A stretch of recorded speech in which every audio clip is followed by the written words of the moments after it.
अल्मोड़ा में कैबिनेट मंत्री धन सिंह रावत ने जनता दरबार लगाया। सड़क, स्वास्थ्य, शिक्षा और पेयजल से जुड़ी दिक्कतों को इस दौरान सुना गया है। जनता दरबार में 5 शिकायतें दर्ज की गई। कुछ शिकायतों का मौके पर ही समाधान किया गया। वहीं लगभग 230 लाख की योजनाओं का इस दौरान लोकार्पण भी किया गया है। लाभार्थियों को धन सिंह रावत ने इस दौरान चेक भी वितरित किए हैं और सड़क, स्वास्थ्य, शिक्षा, साथ साथ पेयजल से जुड़ी दिक्कतों को भी इस दौरान सुना गया है।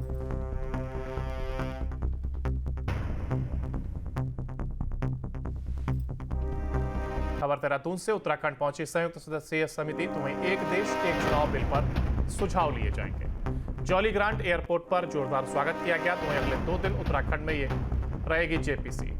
आज सीएम धामी से होगी मुलाकात। राज्यपाल, विधानसभा अध्यक्ष से भी करेंगे मुलाकात। राजनीतिक दलों से भी चर्चा का कार्यक्रम।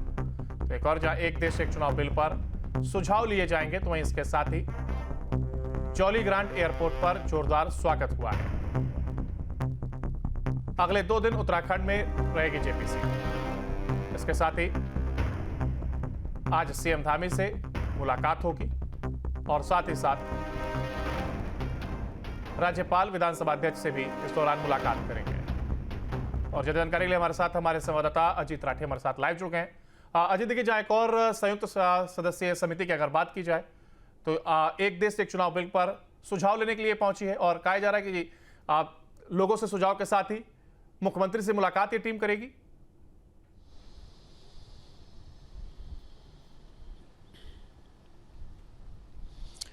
देखिए, ये एक बड़ी महत्वपूर्ण कमेटी है आज के वर्तमान समय में देश के लिए। और जो आप जानते हैं कि भारतीय जनता पार्टी की सरकार, जो मोदी सरकार चल रही है, उसका एक बहुत बड़ा राष्ट्रीय एजेंडा है कि 1 नेशन 1 इलेक्शन, यानी एक राष्ट्र एक चुनाव, यानी बार बार चुनाव कराने से पीछा छूटे और खर्चा भी कम होगा। और बार बार लगने वाली जो आचार संहिता है, उससे जो विकास की राह में जो रोड़े पड़ते हैं, जो अवरोधक पैदा होते हैं, वो भी नहीं होंगे। और सभी चुनाव, विधानसभा, लोकसभा, सब एक साथ करवा दिए जाएँ सभी राज्यों के। तो उसी के लिए एक कमेटी का गठन किया गया है, चूँकि इसको पार्लियामेंट में भी पहले चर्चा हो चुकी है। चर्चा के बाद जेपीसी जॉइंट पार्लियामेंट्री कमेटी का एक गठन किया गया और राजस्थान के पाली के सांसद हैं पीपी चौधरी, वो इसके अध्यक्ष हैं। और गढ़वाल से, जो उत्तराखंड के गढ़वाल से जो लोकसभा सांसद हैं और भाजपा के राष्ट्रीय मीडिया प्रभारी हैं अनिल बलूनी, वो भी इस कमेटी के सदस्य हैं। और ये बहुत ही महत्वपूर्ण कमेटी है जिसमें तकरीबन 20 से ज़्यादा मेंबर हैं और पीपी चौधरी इसके अध्यक्ष हैं। बात करेंगे 16वें वित्त आयोग के। डॉक्टर अरविंद पनगड़िया और आयोग के अन्य सदस्य केदारनाथ धाम पहुंचे। उन्होंने बाबा केदारनाथ के दर्शन कर देशवासियों की सुख, समृद्धि और कल्याण की कामना की। धाम में दर्शन के बाद अरविंद पनगड़िया ने केदारपुरी में चल रहे पुनर्निर्माण कार्यों का स्थलीय निरीक्षण भी किया है। उन्होंने कहा कि केदारनाथ में हो रही विकास और पुनर्निर्माण के कार्य तेज गति और उच्च गुणवत्ता के साथ संपन्न किए जा रहे हैं। इन कार्यों की सराहना करते हुए उन्होंने कहा कि उत्तराखंड सरकार और प्रशासन की तरफ से श्रद्धालुओं की सुविधा और सुरक्षा का ध्यान रखा जा रहा है। बड़ी खबर धारचूला से इस वक्त की खबर सामने आई है। छोटे वाहनों के लिए आदि कैलाश ओम पर्वत यात्रा मार्ग खुल गया है। 24 घंटे की कड़ी मशक्कत के बाद इस मार्ग को खोला गया है। भूस्खलन की वजह से जहां सड़क बंद हुई थी, तो वहीं आदि कैलाश ओम पर्वत यात्रा मार्ग पर भूस्खलन आ गया था, जिसके चलते ये मार्ग बाधित हुआ था। हालांकि प्रशासन की कोशिश के बाद अब ये मार्ग छोटे वाहनों के लिए फिर से खोल दिया गया है। धारचूला से ये जानकारी, यहां बंद हुए मार्ग को 24 घंटे की मशक्कत के बाद खोल दिया गया है। छोटे वाहनों के लिए आदि कैलाश ओम पर्वत यात्रा मार्ग खुला है। 24 घंटे का समय लगा, जिसके बाद मलबे को सड़क से हटा लिया गया और छोटे वाहनों के लिए इस मार्ग को खोल दिया गया है। भूस्खलन की वजह से जहां सड़क बंद हुई थी, तो वहीं इसके साथ ही आदि कैलाश ओम पर्वत यात्रा मार्ग पर भूस्खलन आ गया था, जिसके चलते यात्रा या यह मार्ग बाधित हुआ था और वाहनों को रोक दिया गया था।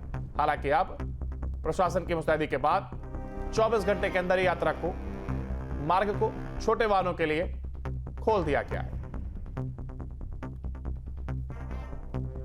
भूस्खलन की वजह से जहां यह सड़क जो कि बाधित हुई थी और वाहनों को दोनों ही ओर रोका गया था, आदि कैलाश ओम पर्वत यात्रा मार्ग पर यह भूस्खलन आने के चलते मार्ग प्रभावित हुआ था और प्रशासन ने मुस्तैदी दिखाई और तुरंत ही मलबा हटाने का काम शुरू किया था। 24 घंटे के बाद अब जानकारी है कि वाहन को, छोटे वाहनों को यहां से आवाजाही के लिए शुरू कर दिया गया है।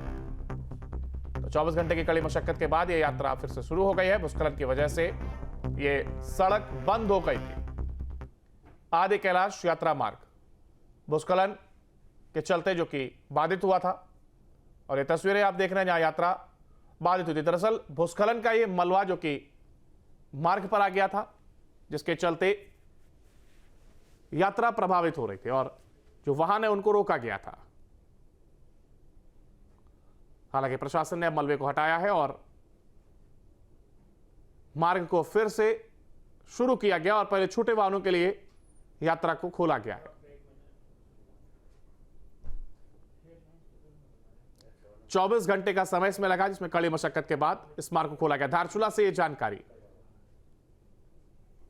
यहां पर एक बार फिर से अब छोटे वाहनों के लिए यात्रा को शुरू कर दिया गया है।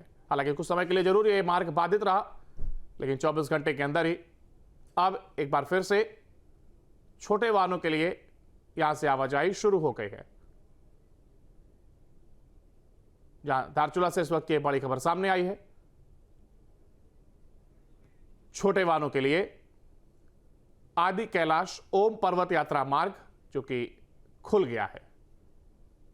मलबा सड़क से हटा लिया गया है और पहले और चारधाम यात्रा पर बड़ी संख्या में श्रद्धालु पहुंच रहे हैं।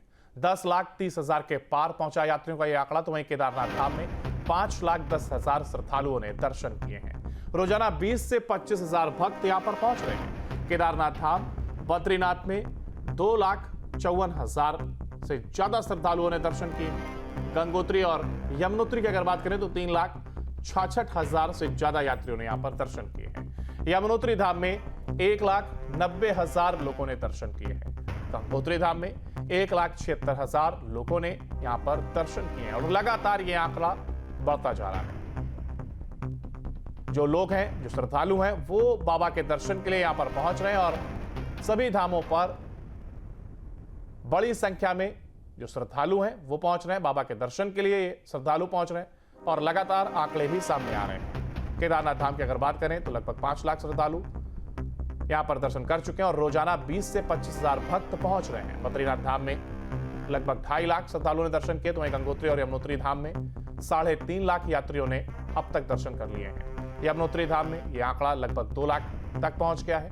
गंगोत्री धाम में भी लगभग यही स्थिति है और 1,76,000 श्रद्धालुओं ने दर्शन किए हैं। चारधाम यात्रा पे बड़ी संख्या में श्रद्धालु उमड़ रहे हैं और बाबा के दर्शन के लिए यहां पर पहुंच रहे हैं।